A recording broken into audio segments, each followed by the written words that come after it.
નમસ્કાર નમસ્કાર નમસ્કાર નમસ્કાર નમસ્કાર વાલા વિદ્યાર્થી મિત્રો, કેમ છો? ધોરણ 7 ના મારા સામાજિક વિજ્ઞાનના સોલ્જર્સ, તમારા માટે આજે ધોરણ 7 ની અંદર વિષય સામાજિક વિજ્ઞાનની અંદર પાઠ નંબર 15 લોકશાહીમાં સમાનતા, આ સંપૂર્ણ પાઠનો આપણે ગુજરાતના નંબર 1 પ્લેટફોર્મ વિદ્યાકુલની અંદર અભ્યાસ કર્યા બાદ આજે એના સંપૂર્ણ સ્વાધ્યાયનું સોલ્યુશન લઈ અને હું આવી ચૂક્યો છું. તો ઝડપથી તમે આ લિંકને તમારા બાળ મિત્રો સુધી શેર કરી દો અને એને પણ જણાવી દો કે વિદ્યાકુલ દ્વારા આપણને સરસ મજાનો અભ્યાસ કરાવવામાં આવે છે, તો એનો આપણે પૂરેપૂરો લાભ લઈએ ભાઈ. બરાબર? તો ચાલો વાલા વિદ્યાર્થી મિત્રો, આજે જે છે આપણે ધોરણ 7 ની અંદર વિષય તમારો મનગમતો સામાજિક વિજ્ઞાન અને એની અંદર પાઠ નંબર 15 નો અભ્યાસ કર્યો હતો, લોકશાહીમાં સમાનતા. તો આજે એને આપણે સંપૂર્ણ સ્વાધ્યાયનું સોલ્યુશન કરવાનું છે. તો ઝડપથી મારી સાથે જોડાઈ જાઓ અને જોડાઈ ગયા હોય તો બાજુમાં આપેલું લાઈક નું બટન અને બેલ આઇકન બટન દબાવી આપો, જેથી કરીને અહીંયાથી આવેલો વિડીયો પહેલો તમારા મોબાઈલ ની અંદર તમારા ઘર સુધી પહોંચે. તો ચાલો આપણે ચાલુ કરીએ છીએ. બરાબર? પહેલો જે પ્રશ્નો જે છે આપણે સ્વાધ્યાયની અંદર ખાલી જગ્યા આવે છે. શું આવે છે ભાઈ? તો કે ખાલી જગ્યા આવે છે સાહેબ. એમાં પહેલી ખાલી જગ્યા કઈ છે? તો કે વિશ્વની સૌથી મોટી લોકશાહી ધરાવતો દેશ, વિશ્વની સૌથી મોટી લોકશાહી ધરાવતો દેશ એ ખાલી જગ્યા છે. તો કે અમને ખબર છે સાહેબ, વિશ્વની સૌથી મોટી વસ્તી ધરાવતો હોય તોય ભલે અને લોકશાહી ધરાવતો દેશ હોય તોય ભલે, એ આપણો ભારત દેશ છે. કયો દેશ છે? ઓ ભારત દેશ હે મેરા. તો આપણો ભારત દેશ એ વિશ્વની અંદર સૌથી મોટી લોકશાહી ધરાવે છે. એટલે ભાઈ સૌથી મોટું બંધારણ એ આપણું છે અને વસ્તીમાં આપણે જ છીએ. બરાબર ને? તો વિશ્વની સૌથી મોટી લોકશાહી ધરાવતો આપણો દેશ ભારત છે, ખાસ યાદ રાખવાનું છે. ત્યારબાદ દેશનું સંચાલન કરવા માટેની જે માર્ગદર્શિકા હોય એને શું કહેવાય? તો કે સાહેબ એને બંધારણ કહેવાય. શું કહેવાય? તો કે એને બંધારણ કહેવામાં આવે છે. બરાબર છે? ચાલો જો ખાસ નોટ પેન લઈને બેસજો, ક્યાંક ને ક્યાંક તમારી પરીક્ષામાં પૂરેપૂરા માર્ક્સ તમને આ સ્વાધ્યાયનું સોલ્યુશન અપાવશે. ભારતનું બંધારણ એ વિશ્વનું ખાલી જગ્યા બંધારણ છે. તો કે સૌથી મોટું લેખિત બંધારણ, એને સૌથી મોટું લેખિત બંધારણ એ ભારતનું સૌથી મોટું વિશ્વનું બંધારણ છે. ત્યારબાદ આવે છે ટૂંકમાં ઉત્તર આપો. કેવી રીતે ઉત્તર આપશો તમે હવે? તો કે ટૂંકમાં ઉત્તર આપશું અમે હવે. ચાલો પહેલો પ્રશ્ન, લોકશાહી કોને કહેવાય? અરે સાહેબ આ તો હાવ ઈઝી છે કે સાહેબ આ તો ભલામણા, અમારે કઈ જવાબ જોવાની જરૂર નથી. એને લોકો માટે, લોકો વડે અને લોકો દ્વારા ચાલતા શાસનને શું કહેવાય?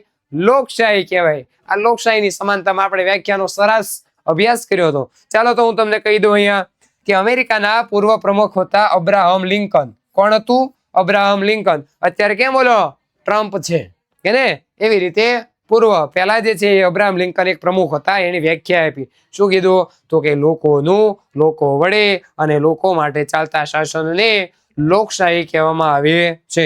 શું કહેવામાં આવે છે? તો કે લોકશાહી કહેવામાં આવે છે. સરસ, વેરી ગુડ. ત્યારબાદનો બીજો પ્રશ્ન કે આપણે કઈ બાબતોની અંદર આપણને સમાનતાનો અધિકાર મળેલો છે? તો કે આપણો ભારત દેશ એ સૌ નાગરિકોને સમાનતાનો મૂળભૂત અધિકાર આપ્યો છે. એને આપણા દેશ બંધારણની અંદર સમાનતાનો એ આપણો મૂળભૂત અધિકાર છે ભાઈ. એને કોઈ આપણને દયા નથી કરતો આપણી ઉપર. બંધારણે આપેલો દરેક નાગરિકને મૂળભૂત અધિકાર છે અને આ અધિકાર દ્વારા સૌ નાગરિકોને કાયદાની સમાનતા તેમજ કાયદાનું સમાન રક્ષણ આપવામાં આવ્યું છે. કાયદા દ્વારા સમાનતા, કોઈ સાથે ભેદભાવ નહીં, કોઈ ઉચ્ચ નીચના ભેદભાવ નહીં, સૌને સમાન રક્ષણ. રાજા હોય કે રંગ, સદા સૌને સરખી થશે. તો એ સમાન રક્ષણ પણ કાયદા દ્વારા આપણને આપ્યું છે, સમાનતા પણ કાયદા દ્વારા આપી છે. એમાં નીચેની બાબતો જે છે સમાનતાનો અધિકાર આપ્યા છે એ જોઈએ આપણે. તો કે પહેલી સમાનતા, તો કે જુદા જુદા ધર્મની વ્યક્તિઓમાં સમાનતા આપી છે ભાઈ. એને આપણે ભણ્યા હતા પીળા કોષ્ટકમાં, યાદ કરો.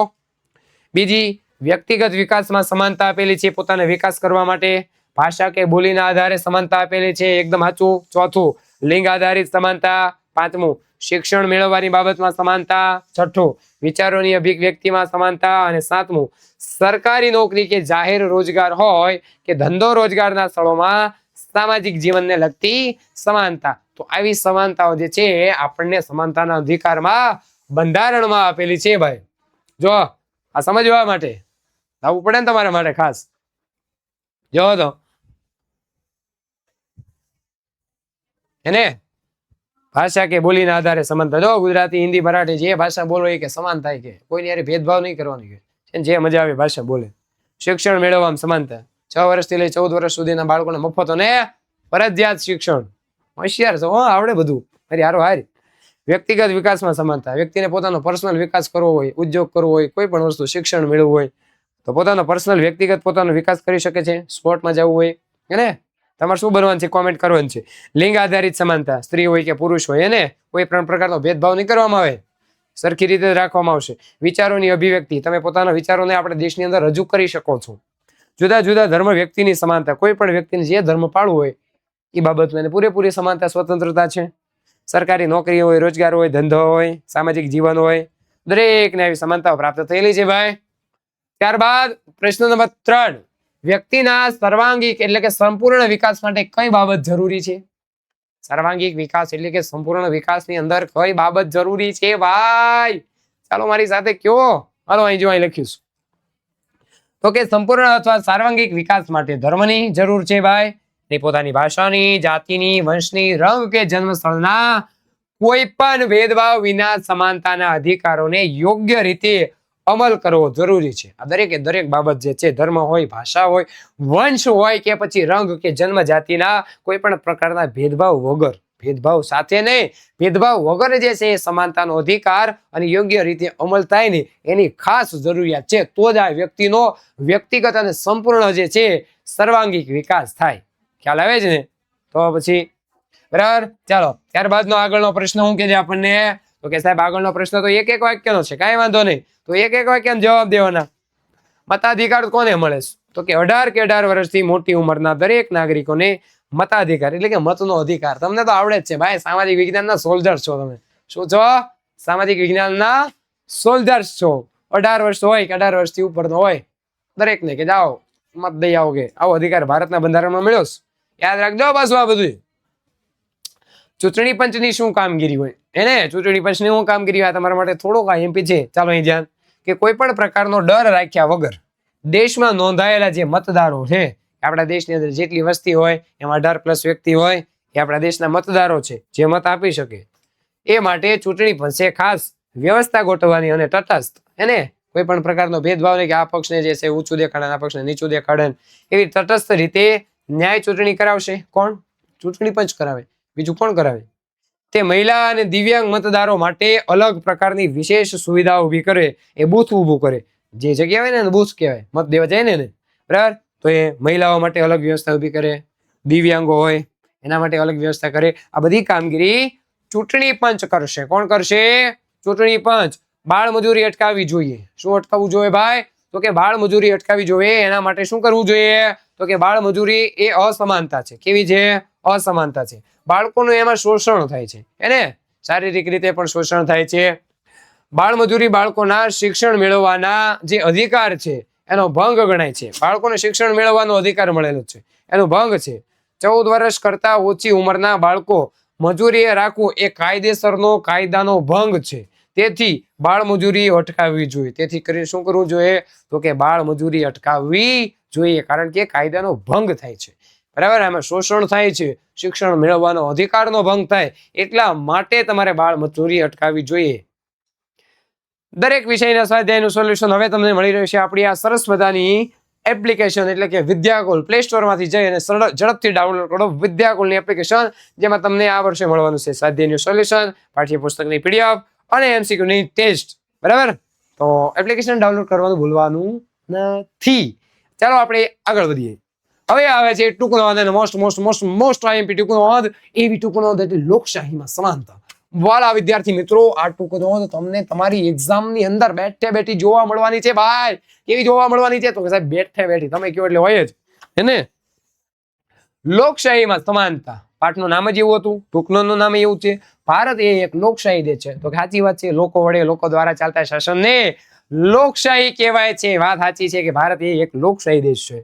સમાનતા અને લોકશાહીના પાયાનો સિદ્ધાંત છે. લોકશાહીના પાયાનો સિદ્ધાંત શું? મૂળભૂત સિદ્ધાંત શું? તો કે સમાનતા. જ્યાં સમાનતા નથી ત્યાં લોકશાહી નથી, અથવા તો લોકશાહી ખતરામાં છે. સમાનતા વગર લોકશાહી કઈ રીતે હોઈ શકે? ભારતના બંધારણે દેશના સૌ નાગરિકોને સમાનતાનો મૂળભૂત અધિકાર આપ્યો છે.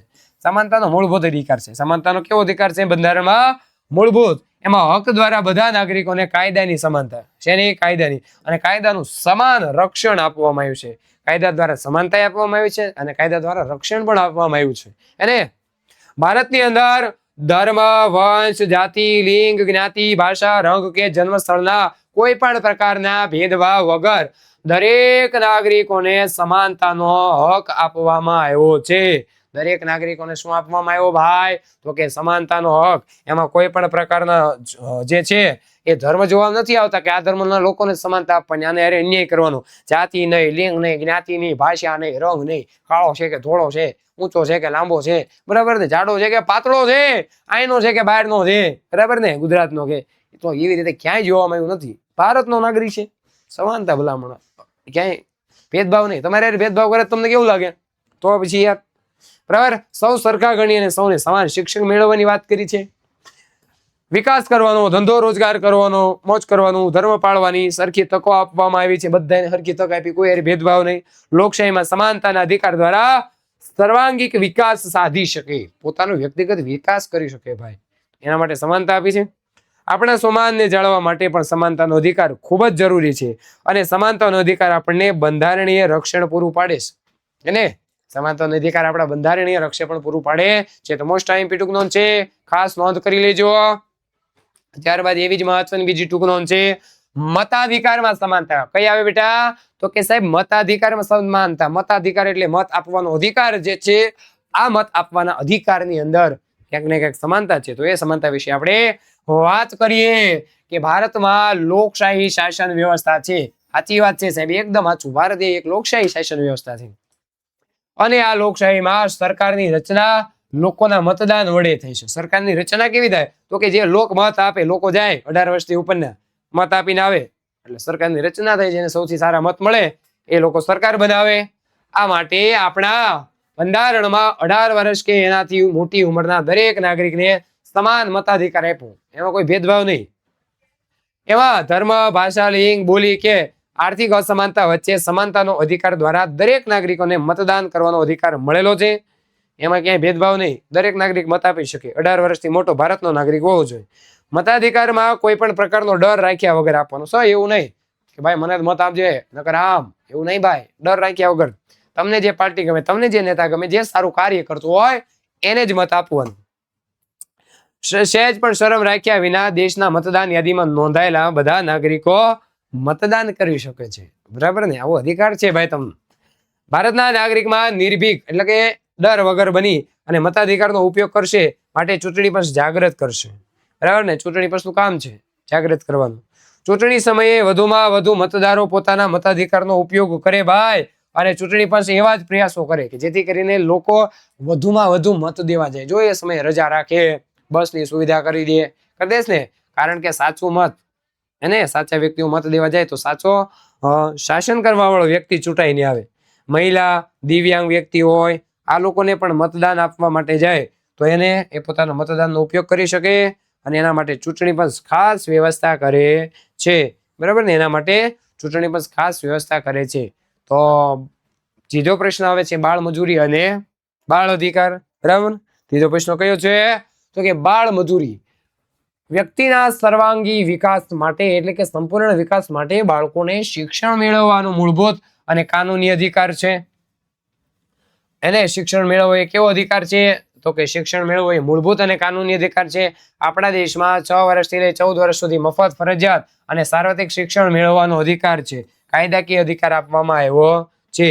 આપણા દેશની અંદર બાળકને આવો અધિકાર છે એને, છતાંય અમુક બાળક ભણતા નથી. સ્કૂલમાં જઈને નાટા ટલ્લા આપે.